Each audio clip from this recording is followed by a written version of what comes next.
Thank you for the opportunity to come to you with this weekly encouragement message. I enjoy this very much, and I consider it a privilege to share with you. So it's fall. How about something just fun and fallish? This is a phenomenon that most of us have witnessed recently. The intricacies of migration are fun and interesting, and I learned a lot from today's weekly encouragement message. You'll experience some beautiful scenery and gain insight into the protection and love God has placed in all of creation, to the very smallest of his creatures. Maybe you've seen birds flying south, likely recently. There is history and insight I hadn't known. I was enveloped in this informative video, learning new things. If you're a nature lover, or maybe you want to be and you enjoy learning about God's creation, I believe you will enjoy this weekly encouragement message. There are good pieces of advice woven into this, including information on preparing for a nature hike. Yet possibly the most important recommendation is to take a moment to breathe. Realize how much care God has placed in his creation for even the smallest. He cares for all of creation, and his children, you and I, are most important to him. I think I'm beginning to see that I can rest in him. He understands who I am. He knows my frame. This doesn't mean everything will feel or seem perfect, but possibly I'm also beginning to see that life doesn't have to be perfect for me to believe in God's love. Life doesn't have to be perfect for me to believe God cares about me. What I may dream of as ideal for me may be different from God's plan, because only he knows me better than I know myself.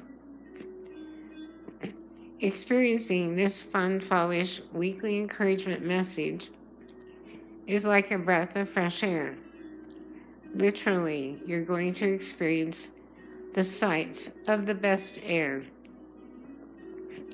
I can breathe easier knowing God cares for me and you even more than all of creation. And he's given us to also care for this wonder and beauty. I love the amazing gifts of beauty around me.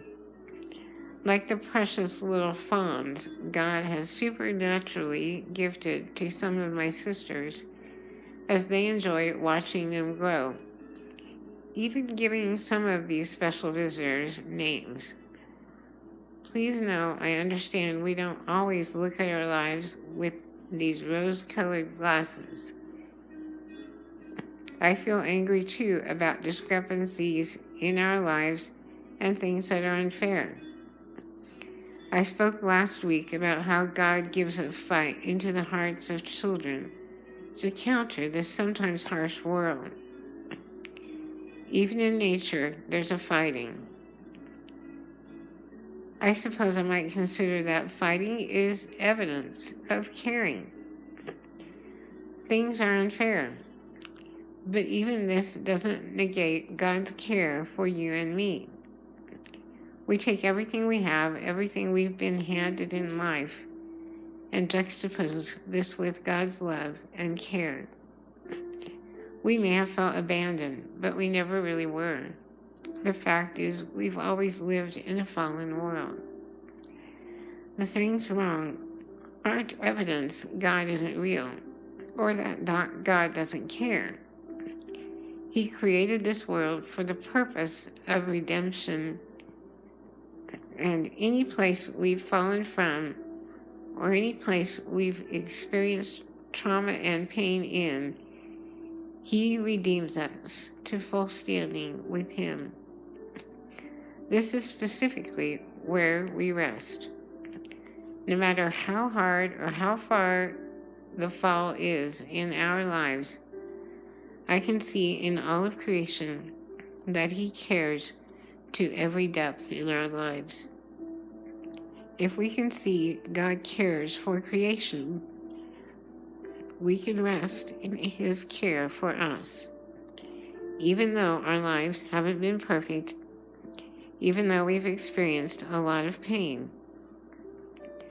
I know you have experienced a lot of pain.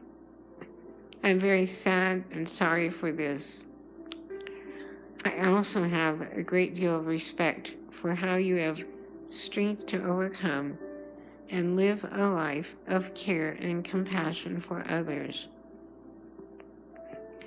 I see tremendous value in you, and I admire and respect this deeply.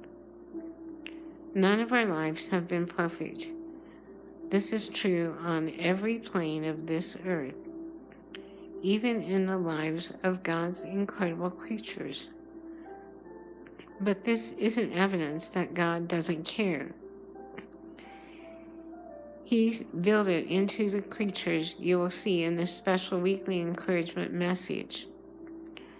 Possibly He wants to make clear to us that part of His answer is in Him and coming into relationship with Him and with others to remedy the pain we've known. I hope, pray, that the more pain we experience, the deeper our connection with God and others is, because it's a continual turning over of the places that we know pain. This creation groans, awaiting His redemption, the Bible says. As we are waiting, we understand. Please be encouraged to rest as we see His work in creation. Please know I'm praying for you because I love you.